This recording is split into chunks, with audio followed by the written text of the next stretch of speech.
Hey, I'm Metanoia Webb, aka Globetrotting Stiletto, creator and host of Cupcakes and Café with GTF. With over a decade of experience working in publishing and media, I've crossed paths with extraordinary people. I'm talking some of the most influential names in the biz. And when you're a tastemaker, globetrotting is inevitable.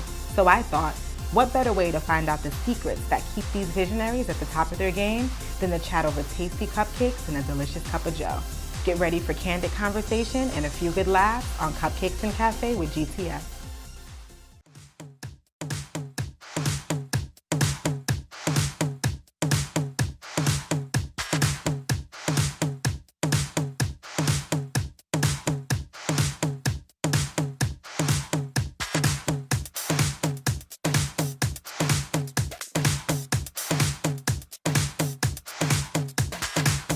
So Coco and Breezy, look at you now. I'm so proud of you guys. Thank you. The first time we met, it was on the stoop. We did an interview on the stoop of your Bushwick walkout. Remember that? Oh, yeah. That was me.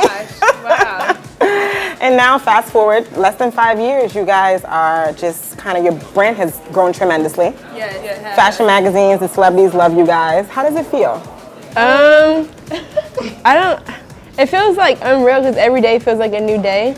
And so like, I don't really feel it until I think about where we started and how it started. Yeah. And so some days I'll like think about like, wow, we started with like nothing.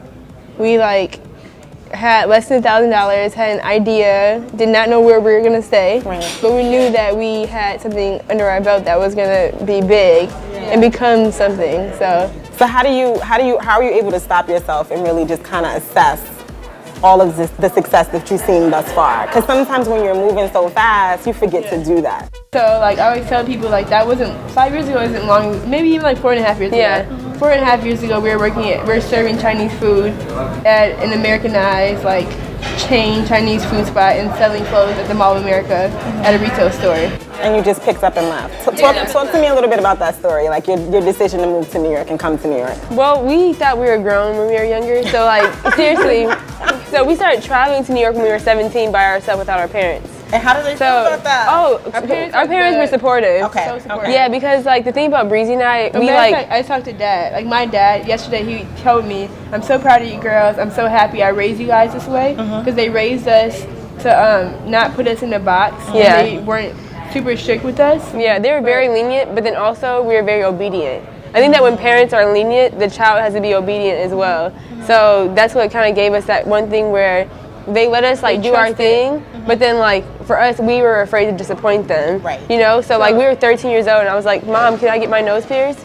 She's like, yeah, you guys can get your nose pierced, you know? She helped Breezy pierce her nose. Yeah. And she helped me too. Because so they encouraged you guys. They encouraged us because we got good grades, we were very smart. We never got in trouble. And we started working at 15 years old and we were making our own money. Okay. You know, so that's when we were like, we're gonna take a trip to New York.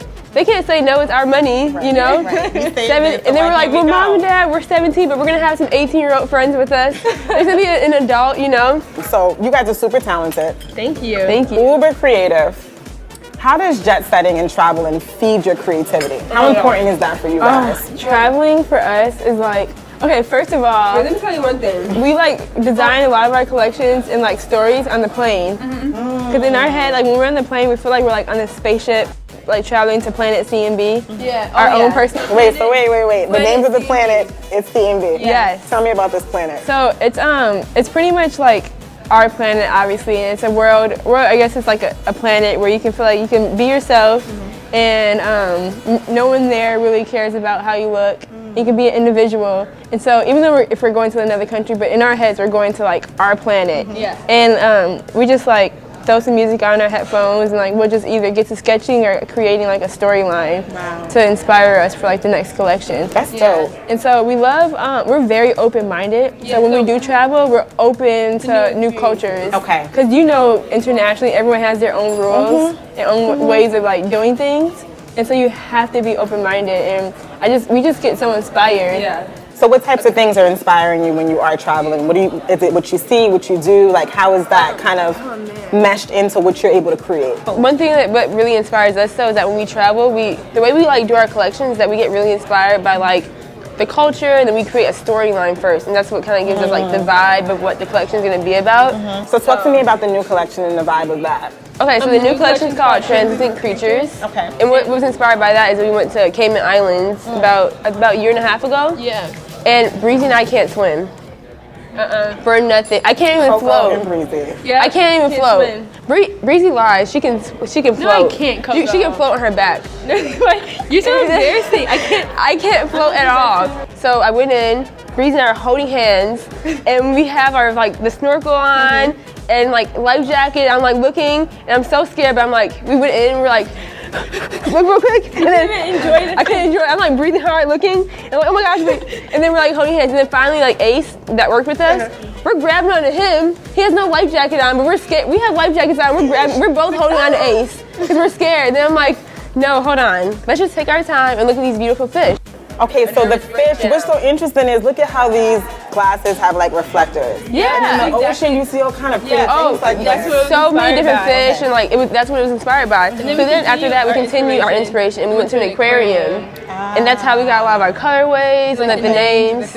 Yeah, so all of our collection, or all the glasses in the collection, they're all named after like different like sea urchins and like different like sea creatures, and all the colorways are very inspired by that as well. So this was just right after the trip to the Cayman Islands. Well, yeah. When we came off the mood board, sometimes what we do, we'll have the idea, and we'll just like create the mood board, and we don't touch it until So we create the mood sometimes board, either the like, next collection or like even 2 years. So you allow it to develop. Yes. Yeah, it's not like let me rush this. Conceptualize. Yeah, once you have an idea, you have to like put it down, and then you may not use it to 5 years from now. But if you have the idea fresh in your mind, put it out. So being different is not for the faint of heart. Like what kind of inspires you to continue to embrace your individuality? Like how are you guys able to do that? I would say there's something that really, not to say nothing that inspires us, but I think that we were kind of born this way.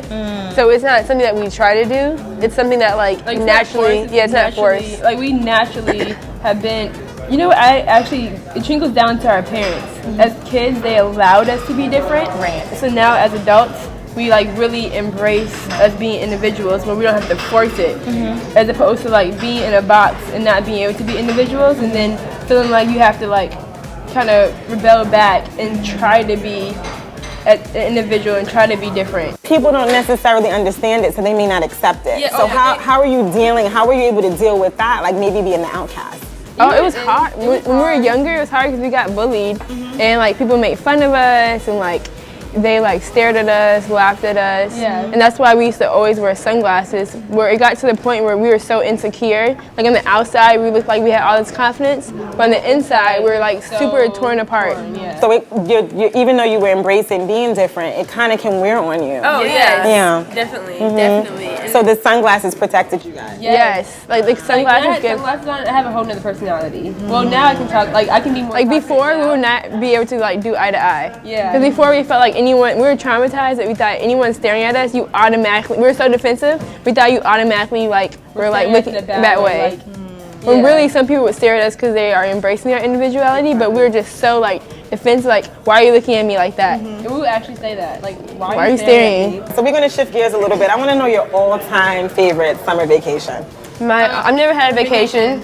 You've never had a We vacation? travel a lot, but It's never been a vacation, You yeah. guys have to take a vacation. I know. So where do you want a vacation? Like what's your wish list? What's So your this summer, I want to go to Puerto Rico. Okay. Yeah, we want to go to Puerto Rico. Because we have family there that we haven't met yet. Out there. Yeah, that's like our.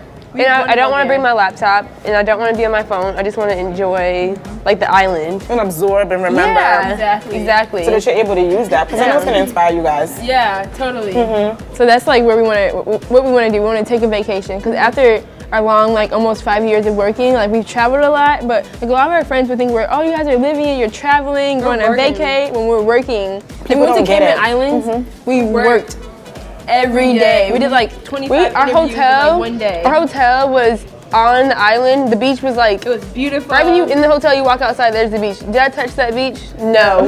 You were grinding the entire time. Yeah. every day. I think that's the misconception sometimes. You, from the outside looking in, people assume that your life is one way, but a lot of hard work goes into what you're doing. Building a brand, building a company is not an easy thing. No. And talk about that a little bit more. So how are you able to enjoy like your personal life? Being so young and working so hard, like how do you find time and balance for that? What it is like our eyewear, it used to be a hobby and now lots of jobs. And so now we have to find new hobbies. So that way we don't just be on a routine and doing the same thing. Yeah. It's important that you said that because you turned your passion into an actual business. Exactly. And now that has become successful, I have to find something that still is fun to me that I love to do. Like obviously, I'm not taking dance classes to like backup dance for Beyonce or nothing, you know. But I'm just saying, maybe if you see this, maybe I will. No, just kidding.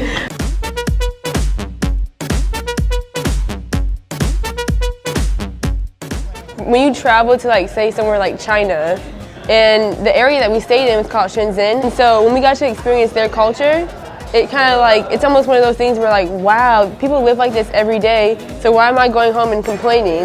That's where it starts. So then that's only motivation. It humbles you so much. You have lipstick on your teeth. We wanted to experience, like, when we went to China, we were like, okay, we couldn't stay in an Americanized area. Cool, but not cool. Let's go stay in like an apartment. Exactly. And that's exactly what we did. So we walk inside the apartment. No, first we walk in the building, and I see a cockroach, and the guy, I'm like, what is that? To the guy that we're renting from, he's like, oh, cockroach. He said like it was nothing. So I'm like, okay. Cockroach. Yeah. So then he like shows us our room. And we had a tent thing over the bed because, like a canopy. So no bugs go inside. So we had to zip in and zip out. So the things that we take for granted. Yeah. The smallest thing.